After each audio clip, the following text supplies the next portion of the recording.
Well, good afternoon. I'm out on a walk with my dog. She's enjoying the water right now flowing over from our recent rains here in Bernie.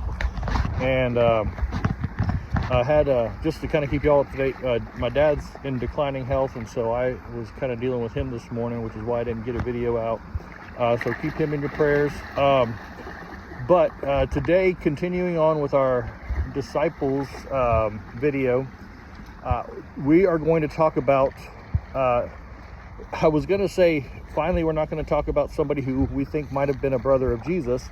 But no, actually, Simon the Zealot may have, some traditions state that he might have been the Simon who was the brother of Jude, Thaddeus, that we talked about earlier this week. We don't know that for sure, and in fact, Simon the Zealot is the disciple we probably really know the least about of all the disciples, because in the Bible he's only mentioned in the lists of the disciples in the Gospels and in the book of Acts. We're never told anything he said, never told anything he did.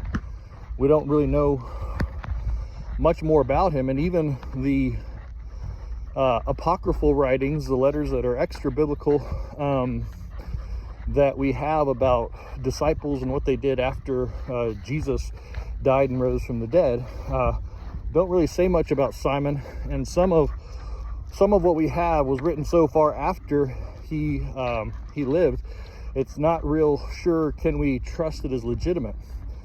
But we know that Simon was called Simon the Zealot because there was another Simon, of course, Simon Peter.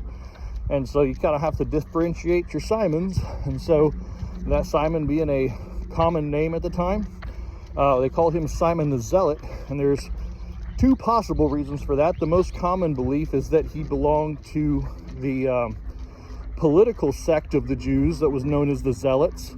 And the Zealots were a sect bent on overthrowing the Roman occupation.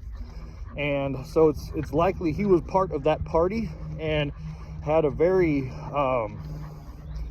a very aggressive political bent in that way, and that he was probably someone who was ready to just get busy and take up arms at a moment's notice to fight for his people, to fight for God's people.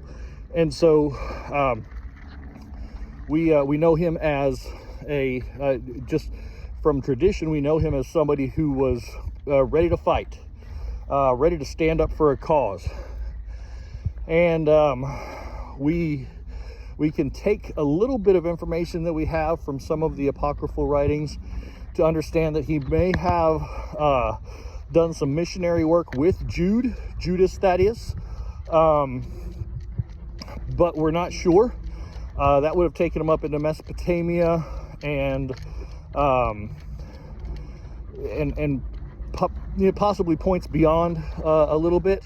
Then there's other traditions that say he went to Egypt and was a missionary there for a while.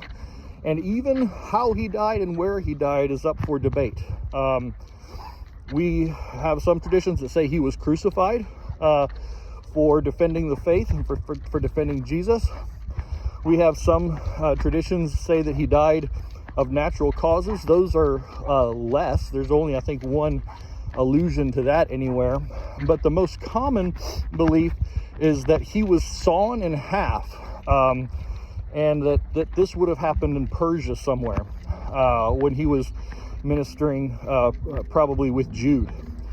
And so there you have it. We don't have much about Simon the Zealot, but we do have a message, I think, from him. And there may be a couple of messages. Kind of like these other disciples we've talked about so far. Not well known, not much spoken about. He may have even been a quiet guy. But he was used for a purpose. He was used for the kingdom. And he had a personality that some might consider somewhat conflicting with the often peaceful message that Jesus had. But Jesus found a purpose for somebody who was willing to fight. for someone who's willing to stand up and have some zeal.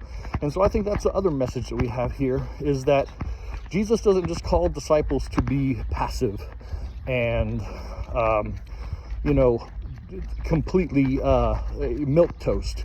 He calls people for action. He calls people for zeal, and he desires that for his kingdom, and it's a good part, a working part of his discipleship.